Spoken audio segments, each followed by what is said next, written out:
Greetings fellow guitar players and music lovers, my name is Jack Jennings and today I'd like to talk to you about my two gurus, Rupa Panesar and Shakir Khan.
This month we celebrate Guru Purnima, which is an opportunity for disciples to show respect to their gurus and to present some music to show what we've learned so far. So I've done a recital of raagbageshree, which is dedicated to Shakir Khan, and a recital of Raag Malkons dedicated to Rupa Panesar that's soon to be released.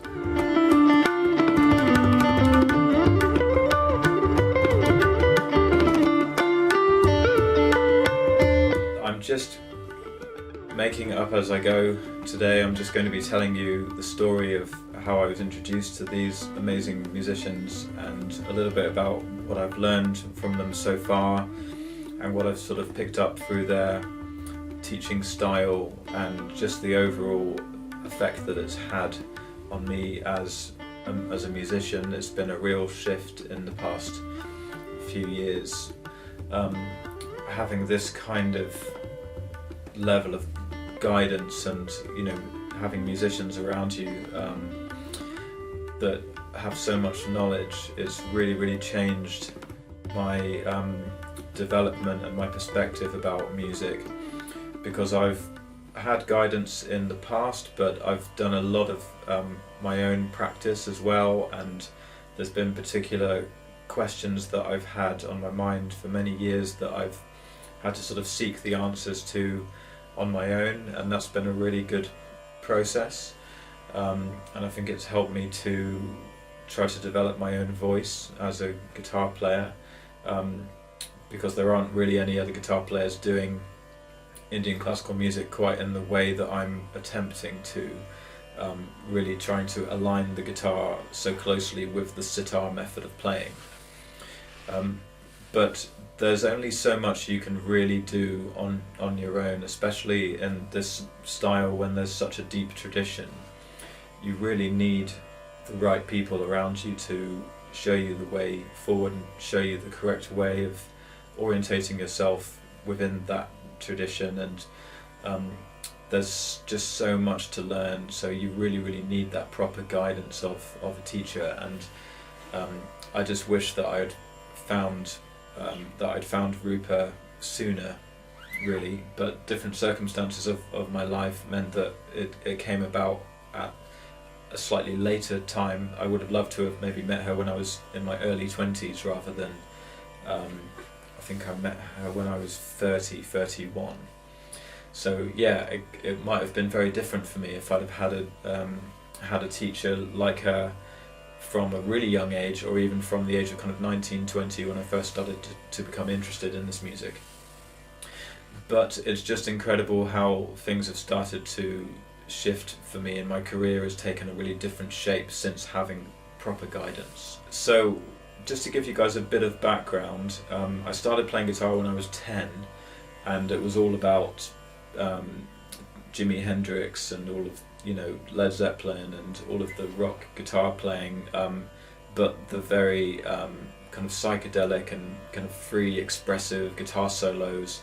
So I spent a lot of time improvising. It was just all about improvisation. I would just come home and just from school, and you know, I'd play a bit of a riff, and then I would just launch into some improvisation, and that's pretty much all that I really did.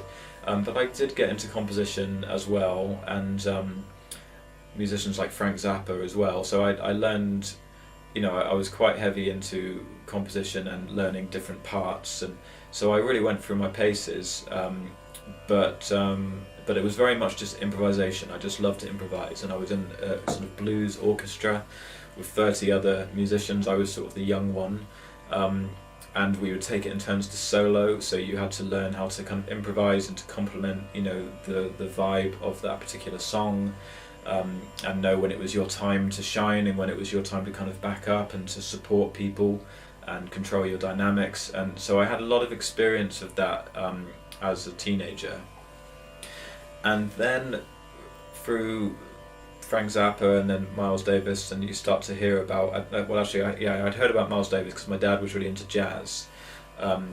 So you hear about Miles Davis and you start to listen to this kind of music, and then you hear about guitar players like John McLaughlin, and you read about jazz rock, about fusion. So I started to listen to the Mahavishnu Orchestra and Ravi Shankar, and then that leads you on to, you know, Shakti with John McLaughlin and Zakir Hussain, and through Ravi Shankar you start finding out about the traditional Indian classical music.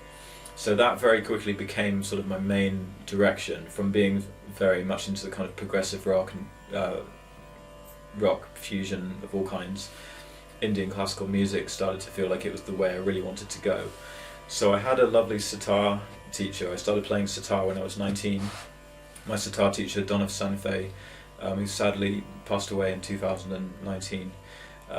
So I learned a sort of very traditional style of sitar playing, and then I experienced a bit of Carnatic music as well. I worked with a Carnatic vocalist, so I did a lot of Carnatic style guitar. It was at that point that the guitar became more of a focus, because this Carnatic vocalist called Padma Ramana, a very lovely Carnatic singer, she said to me, well actually for Carnatic you should just play the guitar, because I think she'd seen other guitar players do this, and the sitar wasn't actually working quite so well for that South Indian style, sitar being more North Indian. So I had a good run with her of a few years of learning some really detailed compositions, and that really started to help me to develop the guitar in using all the different ornamentations to try to create more of that vocal sound on the guitar. So being very considerate about using slides.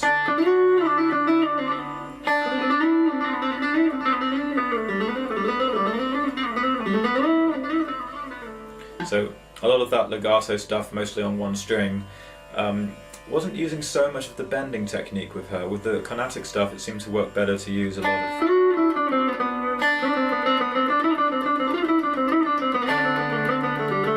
more of the kind of slide and continuous picking seemed to work a bit better, almost a bit like a kind of Veena sound, but I was really just trying to copy her voice. So I'd also studied with some other musicians that were really just kind of colleagues that I would play some small concerts with, and picking up different compositions.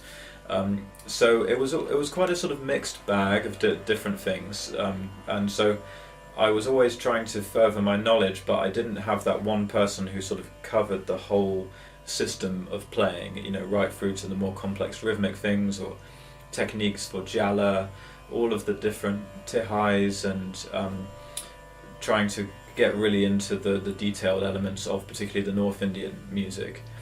So I was always trying to sort of piece together how I'd really do it on the guitar, but not having that full overview. I didn't have someone who could really show me the complete package that I really needed to develop, because part of learning is really knowing what the objective really is, what you really need to be able to do, and all the things you really need to have under your belt, because you might be playing and trying to develop your technique but not realizing that there's quite big parts of the puzzle that you don't quite have. And it's not always that obvious when you're just listening to the music. It's not always that obvious all of the different layers that have gone into developing that style to get to that kind of presentation of the music. So this gives you an idea of the kind of barriers that I was pushing up against. So in 2018, actually I think it was 2017, I met Gurdain and Manish Pinglay. Gurdain, wonderful tabla player based in London. Manish Pinglay, amazing slide guitar player based in Mumbai, and he comes to England, to do concerts. So I'd met them at one of their concerts, and it was actually with a blues trio. Michael Messer's Mitra is a blues trio. Michael Messer also plays slide guitar, so this was very interesting to hear them play in that kind of blues setting, but I knew them from more of their classical background. So I managed to sort of make a bit of a connection there, and then started going to Gurdain's house. And it was really when I started playing with Gurdain, playing with a tabla player who had so much experience of playing with so many fantastic musicians, that he really spotted lots of holes and said, okay, well, you're not so comfortable at this tempo, you don't sound like you've got the right kind of material to maybe go through this part of a recital, or you're not really matching up your fast runs with tihais at the end, and all these different things. So that really got me to realise so much of what I was missing. And then after that, we sort of built up a few rehearsals, things started to get clearer, but I was really just trying to kind of find solutions by myself to all of the different kind of challenges that Gurdain was offering to me. He was fantastic at really helping me to see what I needed to do to move forward. So I ended up doing a concert with Manish and Gurdain, the first concert. And again, it was just so clear to me so much more that I needed to work on to really move forward. I was just using a 6-string guitar without the Shakir strings. At the moment I always play with these Shakir strings, imitating the Shakir strings on a sitar. So I didn't have this setup, so when it got onto the different jala stages of the recital, when it's all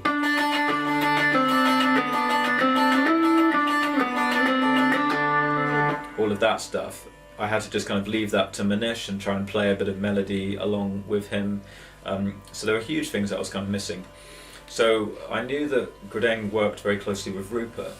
So I said to Gurdain, could you introduce me to her? I really feel like I need some proper guidance. So he got me in touch with her, and it's kind of like you're knocking on the door of someone who's in terms of the UK scene, she's the star, she's the the leading exponent of sitar, arguably sort of outside of India. I mean, we have some great players in the US, but outside of India, she's undoubtedly one of the leading, if not the leading exponent of sitar music, and particularly coming from her style.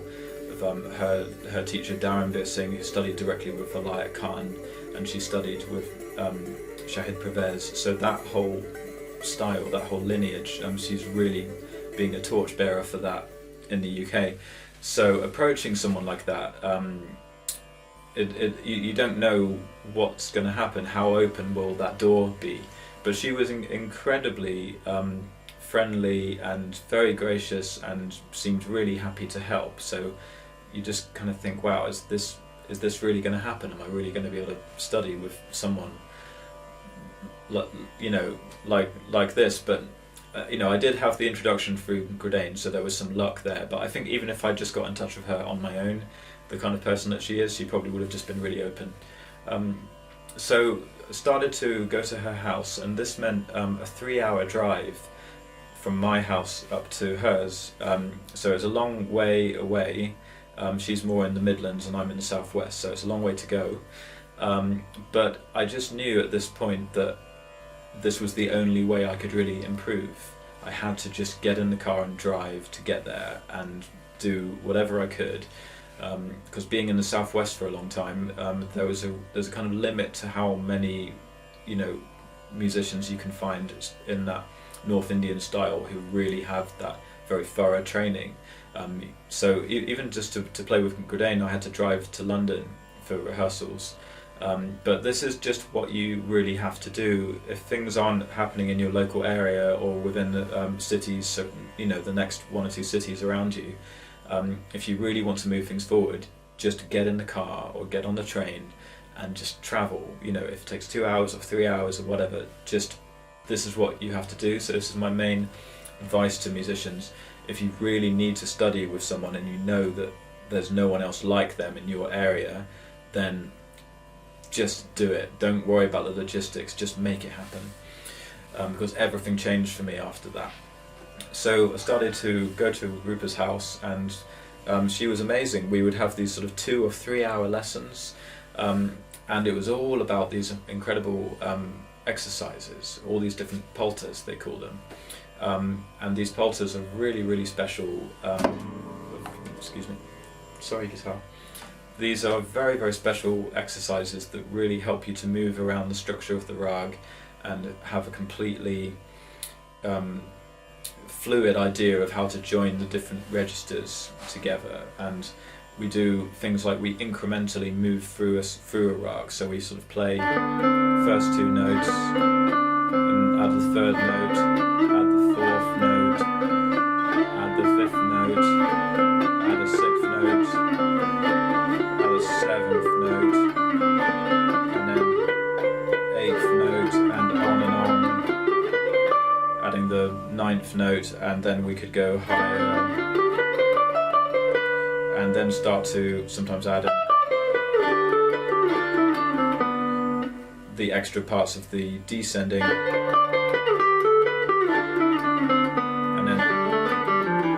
and then travelling the whole range of the rag that you can do on your instrument.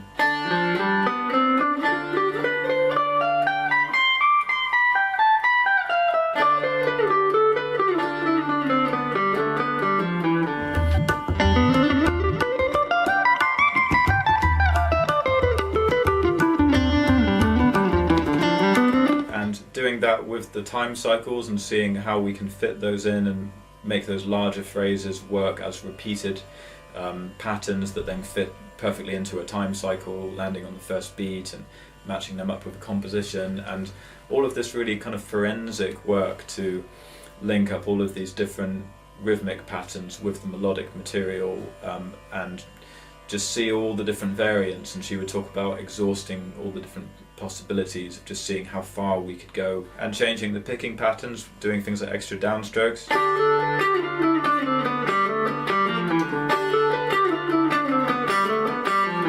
So if it's alternate, it's just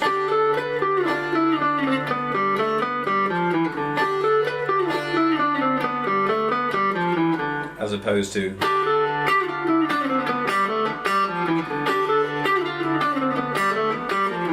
so things like that would take a lot of work for me, because you'd have to be thinking about like down, up, down, down, up, down, down, up, down, down, up, down, but playing a sequence that doesn't obviously fit into that pattern, but you start changing the accents across a line. So all of these different things that I just wouldn't have thought of practicing quite like that by myself, or maybe I'd had different elements of these things kind of dotted around, but just hadn't thought of putting everything together in that way. So we would do things where, you know, for 3 hours we'd just be doing one exercise after another, so many different exercises, and with the string bending as well, all different variations of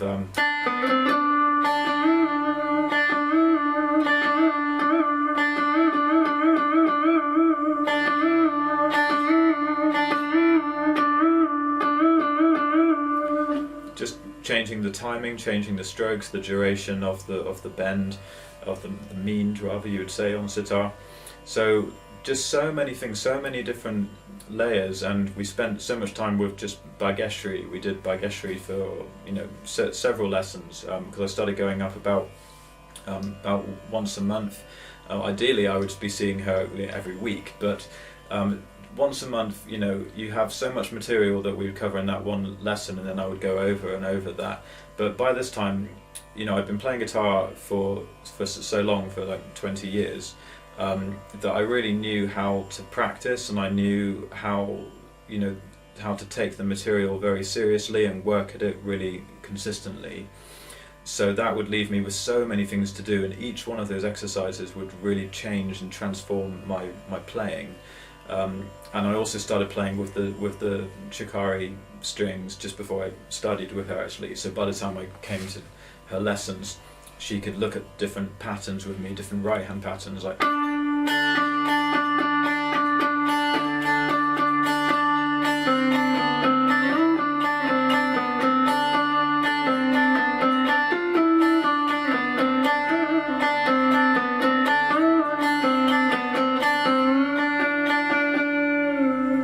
So she could show me some of those patterns that are very particular to the sitar, but I would be able to adapt them. So I'd done a lot of preparation to get to that point where I could really make the most of what she had to teach me.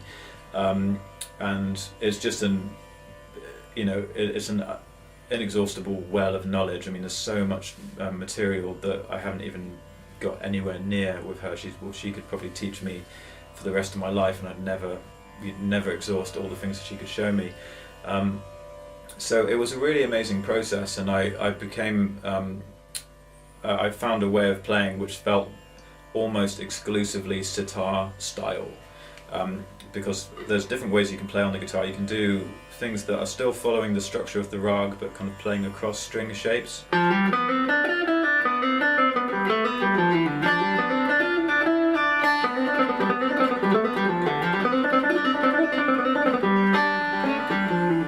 So this is playing across different, like a box shape. It's a very kind of peculiar box shape because it's following the structure of raagbageshree. But after playing with her and learning all these different exercises, it became more possible to think about exploring the structure of the rag in so many different ways, but using just that 1 or 2 strings, moving up much more like a sitar player.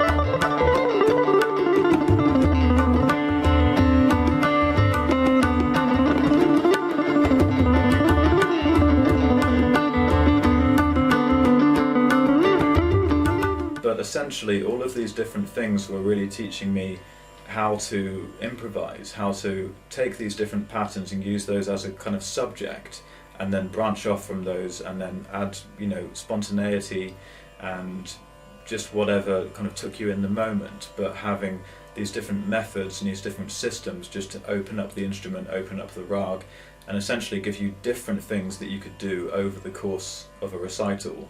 So I suddenly felt like I had these different gears that I could move into to give the playing much more variety. And you started to really just understand the different layers. As I was saying earlier, you started to see more of the layers behind the practice and how a whole recital can actually last a whole hour, because you have all the different methods that you can move through in a sort of strategic manner. So I think that's enough for now. I'm going to have to make another video next week to talk about Shakir Khan, because there's so much I'd like to say about him. So I'm going to do a separate video to really dive into the journey with Shakir. So thanks very much for watching, and I'll see you next time.